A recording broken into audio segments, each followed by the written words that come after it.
Hey everybody, it's EK from EK Gorman Designs, and I am back today to remind you that the Oddball Monthly Challenge Puff Pastels and Polka Dots is still going on. This is a month-long challenge over at Oddball Art, in which really it's an anything goes challenge, but there's also the additional twist of how you can do polka dots and pastels.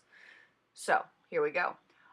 Someone actually mentioned a project I did, and I'll link it below, of a Halloween project using this image here. This is the Creepy Cute Halloween Bunch image. Sorry, brain fart. Really big brain fart. Anyway, somebody reached out to me and they're like, I wish I could color this image, but I'd done a really in-depth, really detailed coloring video on it.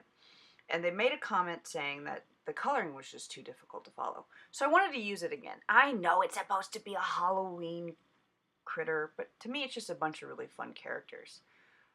It doesn't scream Halloween to me, so I'm using it at Easter time. Because if you color it with the right colors, it might just look pastel-y enough to be Easter themed. Okay, maybe I'm wrong, but it is oddball art and everything's just a little bit wonky. So I figured, a mummy and Frankenstein didn't seem inappropriate at Easter time. And I love these little creeps. And the way I'm making them polka dot is I'm giving them all polka dots. So the idea here was to do a really simple coloring. I'm basically just filling it in with my lightest color, and then I'm dropping some of the heaviest color into the bottom corners, and then I'm adding polka dots. So it goes lightest color, then in the bottom corner the darkest color, the medium color kind of blends that out, and then I use the lightest color again to blend out the whole thing. And then I take a really dark color and I add polka dots. Coloring isn't hard, guys.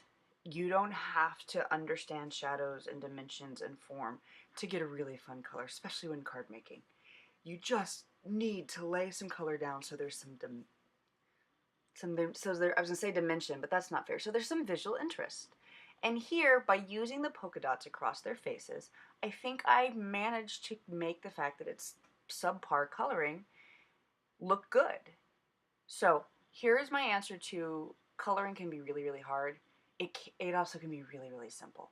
I took 4 colors that I thought were pastel-y in nature, and I colored in the images. And you can see there's no rhyme or reason. I'm just on the bottom left corner, I'm dropping lots of dark color. If there's a little guy standing next to him, I'm taking that color up a little bit higher. Then I take the medium and I blend it out. And I take the lightest and I make that blend just fade. So it all just kind of moves. And then I take my dark dots and I add some polka dots. See? Now I fit the challenge theme. There are Copic marker prizes this month for one random participant in this month's challenge. So if you want to experiment with Copic markers, it's not necessarily these Copic markers, but it is a pack of Copic markers. Definitely enter, because what better way to start seeing if an alcohol marker is awesome than free? Free is always awesome. This is, for anybody who's watching this in non-real time, this is April 2019 Oddball Art monthly monthly theme challenge. So hop on over, there will be details in the blurb below to let you know exactly how to get there. I think this red got too dark. I think by using this combination of reds, I wasn't happy with how my pastel reds came out. I thought they came out too orange. So I pulled out this combination of reds, and I think I made everything lose its pastel feel. Because up until this point, the pastel colors I thought were working. I should have gone with a pastel pink. Instead, I went with this red that was a little too bold. But I'm still calling it pastel, and I still think it doesn't look like Halloween. I do love the guy who's wearing the bandage. I didn't give him any polka dots. Mainly because I didn't know how to get the polka dots in there without it looking ridiculous. So he's wearing the bandages because he doesn't have polka dots and he looks different than everybody. So he's covering that up by wearing bandages. I don't know if there's a larger story here, but that was literally my thought process. I fussy cut out the guys and then took my Tombow Black. Oh, wait! I realized there's 2 spots I forgot to fussy cut out, so now you have to watch me do it.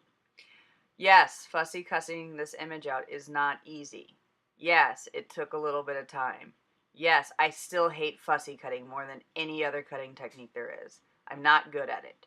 And because I'm not good at fussy cutting, I thought that would time out perfectly and it didn't. let's see, let's pretend, and because I'm not good at fussy cutting, I take my black Tombow marker and run along the edges just to give the edges a nice black crispness again that I lost in the bad cutting that is my life. See, I made it work in the end. Now, that's the simple way to color it. I didn't just want to simply slap this on a card and call it a day. Now, I'm trying to get back into my mixed media roots. I've really let that skill and habit lose. I've lost my skill and my habit. So now I'm trying to get back into it. So now I've shown you some easy coloring, and now I'm going to make a little bit of mixed media canvas because those creeps really crack me up, and I want to put them on my wall. Also because I had a sentiment that you'll see at the end that is my personality through and through, and we'll see. So I took some, I pulled out some Prima paints. These are all specialty paints in some way. This one's metallic. This next one has a lot of glitter and sparkle in it. I pulled them out and scraped them onto a canvas board. This is a cheap canvas board. You can pick it up in any box store. There's a whole bunch of different brands. Buy something cheap. Like, I'm not selling this. I'm not trying to convince somebody to put it on their wall. It's just something I'm putting up in my workspace because it makes me smile. So, you don't have to have the greatest, most expensive products in the world. In fact, I'm using Prima paints here. I am not using the greatest quality paints in the history of the world. I'm using a fun craft paint that you can get at a reasonable price that has specialty effects. So, painted on the red, scraped on with a palette knife the blue, coming back in and adding some layers, adding back in some heavy spots of red. See, there's a technique here. And again, this isn't hard. Nothing that I'm doing here is hard. It's just, I have some experience with it, so I kind of know how things work. I pulled out my Tim Holtz Distress Crackle paint. This is the Clear Rock Candy one. It's dying. It's really drying out. I've had it forever. I love it because when it works great. But the brush isn't working so much anymore, and I'm almost out. So I just pulled out a palette knife and scraped it on. I like the Tim Holtz Crackle because you can heat set it and it will speed up its drying time. I often use really nice quality Crackle paint, like a golden.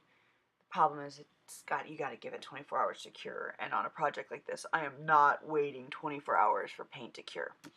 So, Tim Holtz Crackle paint it is. Even though it's dying and drying out, I'm forcing it to stay alive as long as possible. I don't even think it's on the market anymore.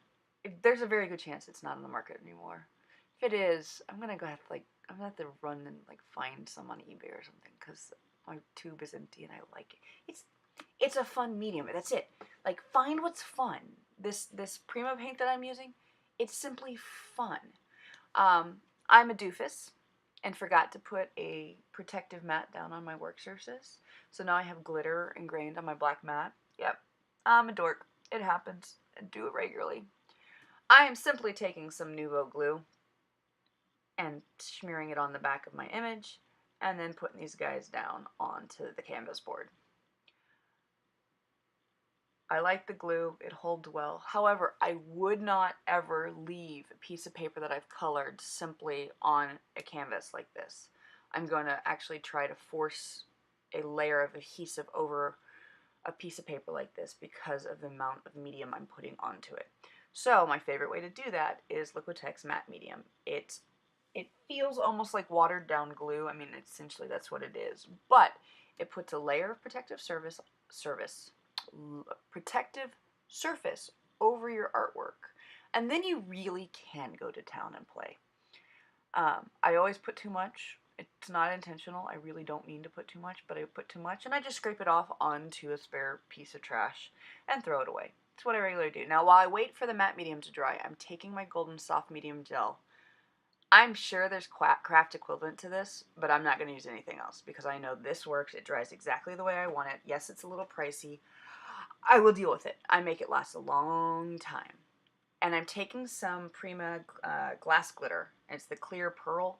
And I'm sprinkling it on top of that gel medium because I wanted dimension added to my canvas. I actually didn't even want the glitter. I just like the way the rocks look when they dry. And the great news about this technique is that you can pour whatever's left back into your jar.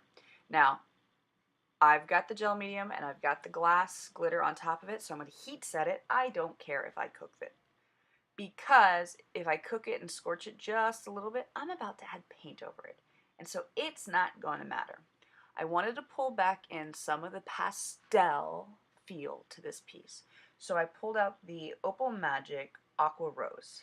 The Opal Magic, if you're not familiar with it, depending on the color that's underneath it, it has one of two tones. It's an iridescent paint that when you move it could either appear aqua or rose. But both of the colors are pastel, so it worked for me, so I didn't even really care how it came out. It turned out more rose on where the glass glitter is and more aqua where there's dark color underneath. And that's kind of how the paint works, so it worked out well for me. Regardless, I layered over the gel medium and the glass glitter with this Aqua-Rose. And then I realized these guys were floating in space, like floating in it. They needed to be grounded into the canvas. So I pulled out my Stabilo pencil. If you're not familiar with this, this is a great, really dark black pencil that when you add water, it smears. It becomes kind of like a water crayon, but it's so much better than a water crayon. It's so cool to draw with it because it can draw, it draws like a pencil, but then it smudges out in this beautiful watering effect. And look, now they're grounded. Now they have a land to stand upon. Remember that Tim Holtz Crackle paste? I wanted those cracks to really show up, so I pulled out my Pitt big brush pen and added some gray onto those areas. And then my little monsters needed some highlights, so I added some Pitt pen behind them just to help them stand out from their background and pop them. It works, I promise. There we go. See how metallic and reflective it is? I love that my monsters aren't metallic and reflective and that the background is. I told you this came with a sentiment. Here's the sentiment. It says, today was going great until people. And, you know, it's a little world of shiny monsters. I thought it worked. Today was going great until people. Anyway, join us for this month's challenge. This is my reminder. You still have till the end of the month to get your challenge piece submitted. The link is in the blurb below. Thank you for watching. I hate doing the speech, but apparently everybody tells me I need to do it. Hit the thumbs up if you liked the video and subscribe to the video today. Otherwise, until then, happy crafting.